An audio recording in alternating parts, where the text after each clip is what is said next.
ஸ்ரீமதே ராமானுஜாய நமஹா.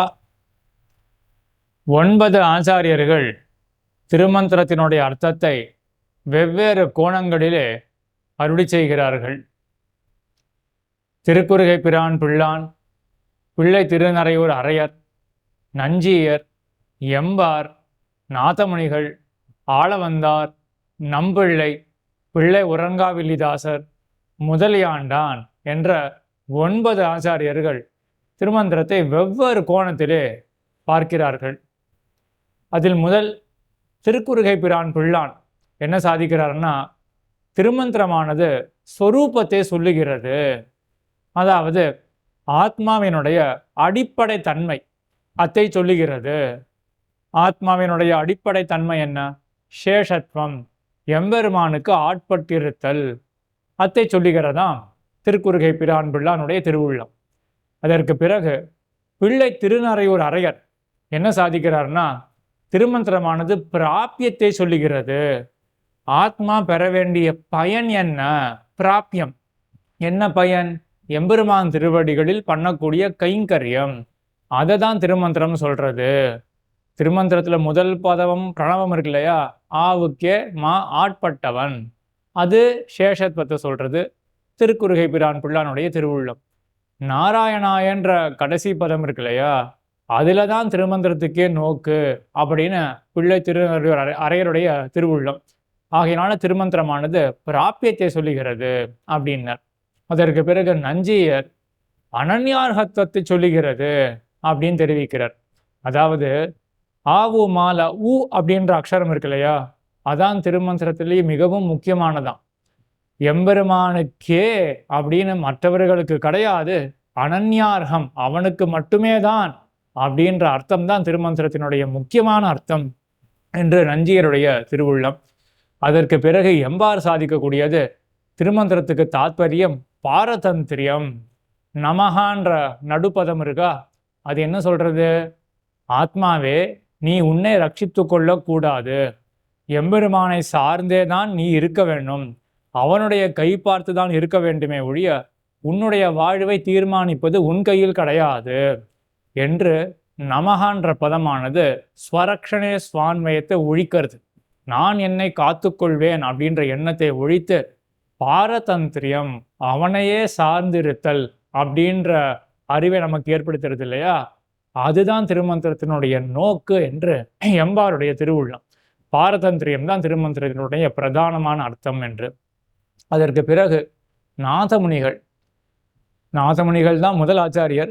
இந்த வார்த்தையில சொல்லப்படுற ஆச்சாரிய கிரமமானது சற்றே மாறி இருக்கும். திருக்குறுகை பிரான் பிள்ளான் ஆரம்பிக்கிறார், அதற்கப்புறம் பிள்ளை திருநறையூர் அரையர், அதற்கு பிறகு நஞ்சியர், எம்பார், அதற்கு பிறகு நாதமுனிகள் என்று இப்படிதான் ஜீயரானவர் தொகுத்திருக்கிறார். அதாவது பின்பழகிய பெருமாள் ஜீயர் தொகுத்திருக்கிறார்.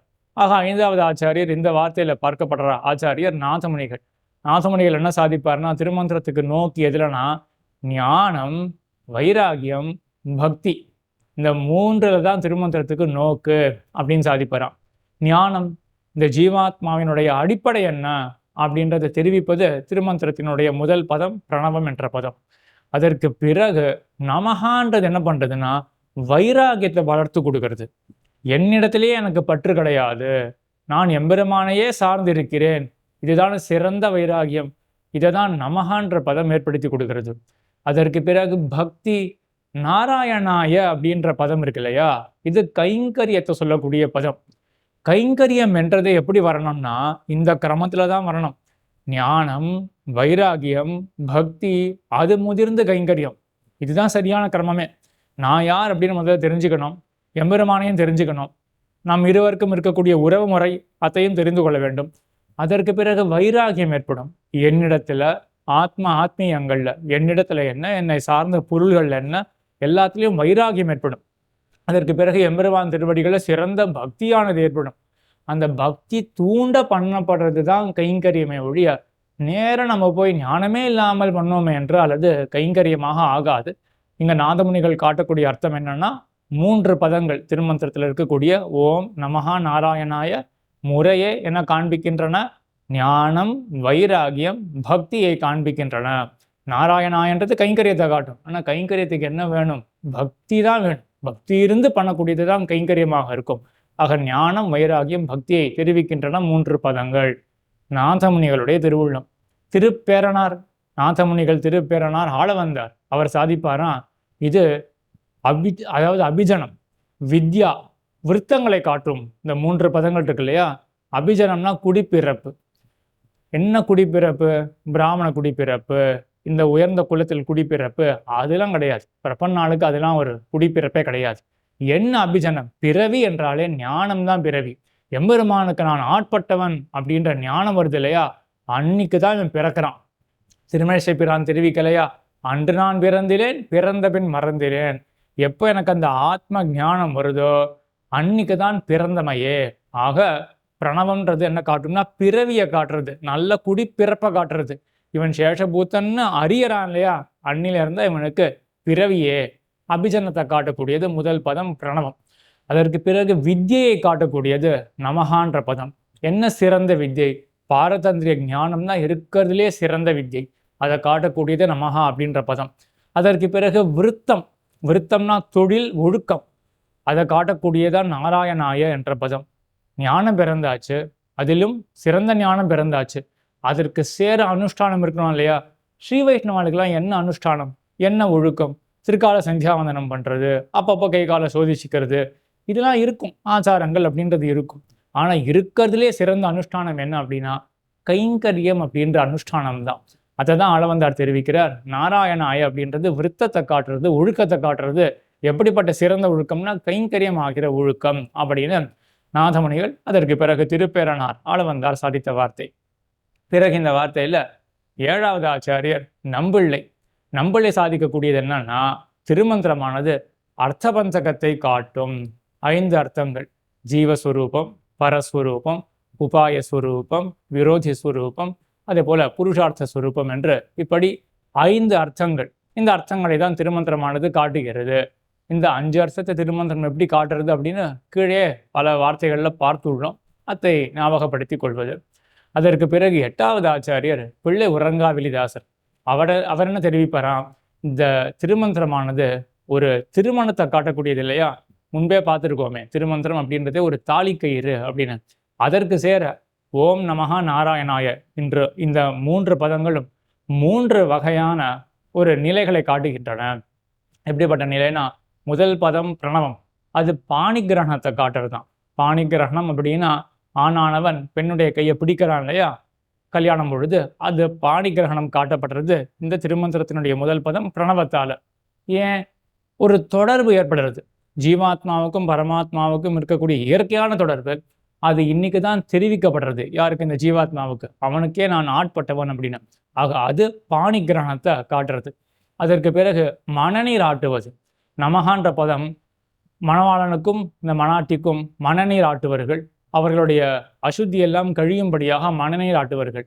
அதுபோல இந்த நமகான்ற பதம் என்ன பண்றதுன்னா, ஜீவாத்மாவுக்கு இருக்கக்கூடிய அகங்காரம், மமகாரங்கள், இந்த அசுத்திகள் எல்லாம் கழித்து கொடுக்கிறது. அதற்கு பிறகு நாராயணாய அப்படின்ற பதமானது கலவியை காண்பிக்கிறது.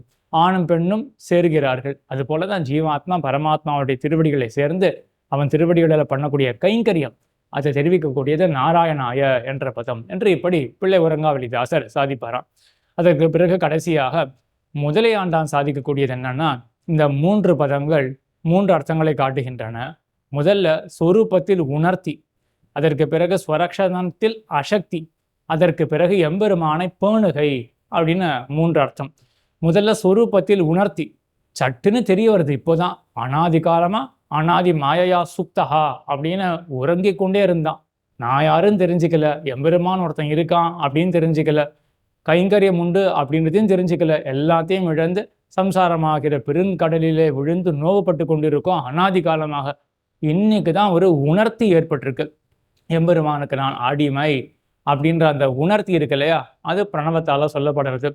அதற்கு பிறகு உணர்ந்த பிறகு நம்மளுடைய அசக்தியை தெரிஞ்சுக்கிறோம். ஸ்வரக்ஷணத்தில் அசக்தி. நான் என்னுடைய வாழ்க்கையை பார்த்து கொள்ள கூடாது, எம்பெருமான் கை பார்த்து இருக்க வேண்டும் அப்படின்னு ஸ்வரக்ஷணத்தில் அசக்தியை தெரிஞ்சுக்கிறோம். அதற்கு பிறகு நாம் என்ன பண்றோம்? எம்பெருமானுக்கு ஆட்பட்டவன் தெரிஞ்சுட்டாச்சு, நான் என் வாழ்க்கையை பார்த்து கொள்ளக்கூடாது அப்படின்னு தெரிஞ்சுட்டாச்சு. அப்ப என்னதான் பண்ணணும்? எம்பெருமானை பேணுகை, எம்பெருமானுக்கு மங்களாசாசன பரர்களாக அவன் நல்லபடியாக இருக்க வேண்டும் என்று அவனுக்கு கைங்கரியம் பண்ணுவது. இதுதான் நாராயணாய என்ற பதத்தாலே சொல்லப்படுகின்றது என்று இப்படி 9 ஆச்சாரியர்கள் நவரத்ன மாலையை போல 9 ரத்னங்களை கொடுத்திருக்கார்கள். ஒவ்வொருத்தரும் திருமந்திரத்தை ஒவ்வொரு கோணத்திலே அனுபவித்து நமக்கு சிறந்த இந்த 9 அர்த்தங்களை கொடுத்திருக்கிறார்கள். ஆழ்வார் திருவடிகளே சரணம், எம்பெருமானார் திருவடிகளே சரணம், ஜீயர் திருவடிகளே சரணம்.